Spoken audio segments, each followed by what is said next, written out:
Good evening आप सभी को। आज काफ़ी दिन बाद मैं वापस से पढ़ाने आ गया हूँ और मैंने स्टार्ट किया था class 11th economics chapter number 1 introduction to microeconomics. काफ़ी दिनों बाद हम स्टार्ट कर रहे हैं, तो इसके पहले जो हम पढ़ चुके थे वो पॉजिटिव इकोनॉमिक्स और पॉजिटिव स्टेटमेंट्स के बारे में पढ़ चुके थे, और जो लास्ट वीडियो है उसमें हमने नॉर्मेटिव इकोनॉमिक्स को भी कवर किया था, लेकिन नॉर्मेटिव स्टेटमेंट को हम अभी कवर करेंगे। सो नॉर्मेटिव स्टेटमेंट जो है वो किसी के भी ओपिनियन या वैल्यू जजमेंट के ऊपर बेस करता है। जैसे कि यहाँ पे एक एग्जांपल है, the government should provide health care to all citizens.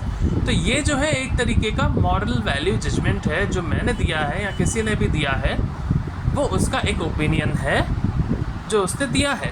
तो सिंपली नॉर्मेटिव स्टेटमेंट्स जो हैं वो कभी भी वेरीफाई नहीं किए जा सकते, cannot be verified or tested as it is based on value judgment।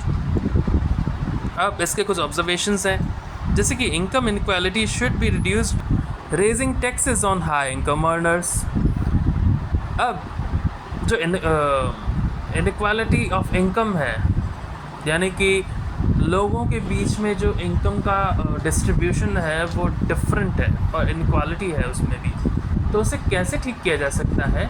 By raising taxes on the high earner people. जो हाई अर्नर ग्रुप के पीपल हैं, हाई इनकम अर्नर्स हैं, उन पर अगर हम टैक्सेस को बढ़ा दें तो हम एक हद तक उनकी और अपर मिडिल क्लास या फिर कहा जाए तो उनकी कंपैरिजन करके इनकम को सिमिलर कर सकते हैं।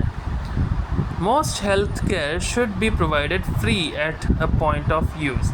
अब ये जो है इसमें कहा जा रहा है कि हेल्थ केयर जो है, ज़्यादातर हेल्थ केयर गवर्नमेंट को फ्री प्रोवाइड करने चाहिए। अब ये जो है एक तरीके का वैल्यू जजमेंट है, एक तरीके का ओपिनियन है, इसे हम वेरीफाई नहीं कर सकते और इसी को ही नॉर्मेटिव स्टेटमेंट्स कहा जाता है। कैरेक्टरिस्टिक्स पे आते हैं तो based on opinions, so it is subjective. ये सारे के सारे ओपिनियंस पर बेस्ड होते हैं, तो ये सब्जेक्टिव है। Often includes words like ought to और शुड। आप ऊपर एग्जांपल में देख सकते हैं, most health care should be provided for free at the point of use. अब इसमें क्या है, ऑट टू और शुड जैसे वर्ड्स यूज़ होते हैं। इन्वॉल्व्स जजिंग वैल्यूज़ और norms about what is good and what is bad. क्योंकि ओपिनियंस है तो हर एक के ओपिनियंस अलग होते हैं। उसमें हम यही कह सकते हैं कि सामने वाले के लिए जो सही है वो ज़रूरी नहीं है मेरे लिए भी हो। तो इसमें व्हाट इज़ गुड या व्हाट इज़ बैड, यानी कि मॉरल पुलिसिंग या मॉरल वैल्यूज़ पर डिपेंड करता है ये। इट कैनॉट बी राइट और wrong because it is relative. अभी जस्ट मैंने कहा ये बात, it cannot be right or wrong because it is relative depending on the beliefs or views of each individual, because it depends on the beliefs and views of each individual, so it cannot be verified at a point of time, and these are considered to be the normative statements। अगर कोई भी doubt हो आप मुझे comment section में लिख के पूछ सकते हैं, आपका डाउट क्लियर किया जाएगा। तो नेक्स्ट टॉपिक जो है इसी चैप्टर का वो है difference between positive and normative economics. मैं मानता हूँ कि हमने काफ़ी टाइम के बाद अभी भी फर्स्ट चैप्टर ही कर रहे हैं, but I will do something to pace up my speed with time, because I do want to give you the full knowledge of what is coming in a syllabus and what do you have to do while giving an exam।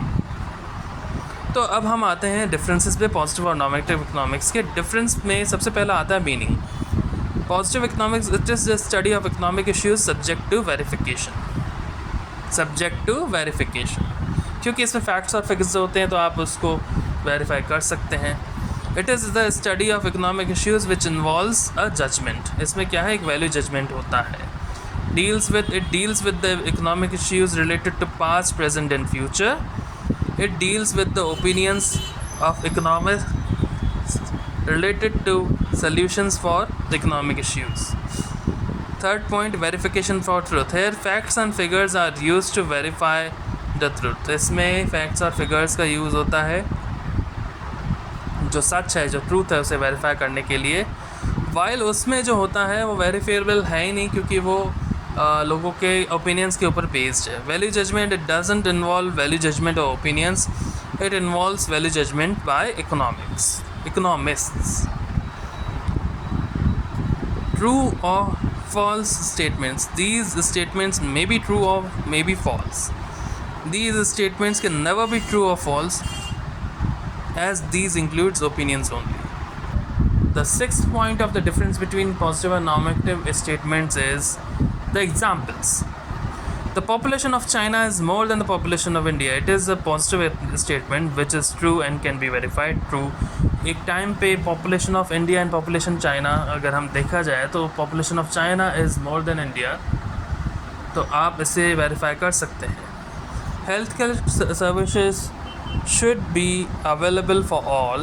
It is a normative statement which involves opinion only. अब जो है health care जो है सबके लिए available होना चाहिए, और ये एक तरीके का स्टेटमेंट है जो ओपिनियंस के ऊपर बेस्ड है. जैसे कि मैं अगर ओपिनियन दूँ कि सबको फ्री में खाना देना चाहिए, सबको free health care services provide करनी चाहिए, so that is a statement only. अब हम आते हैं इकोनॉमी पे. इकोनॉमी क्या होती है? Economy is the large set of inter related production, consumption and exchange activities that aid in determining how scarce resources are allocated in a country or for a period of time. Or, economy is a system by which people of an area learn their living. Economy क्या है? Economy एक तरीके का interrelated है production, consumption और exchange activities से that aid in determining how scarce resources are allocated. जो ये डिसाइड करती हैं, जो ये हमें बताती हैं कि किस तरीके से scarce beings या resources को हम allocate यानी कि डिस्ट्रीब्यूट करें किसी भी कंट्री में या फिर at a period of time में. सिंपली इकनॉमी जो है वो हमारी जो इकनॉमी है उसमें ये डिसाइड किया जाता है कि कितने प्रकार के वर्ग हैं, यानी कि कितने क्लासेस हैं हमारे यहाँ, उसके बेसिस पे हम डिवाइड करते हैं कि उनकी इनकम कितनी है और उनको किस तरीके की चीज़ें प्रोवाइड करनी चाहिए. That is known as economy.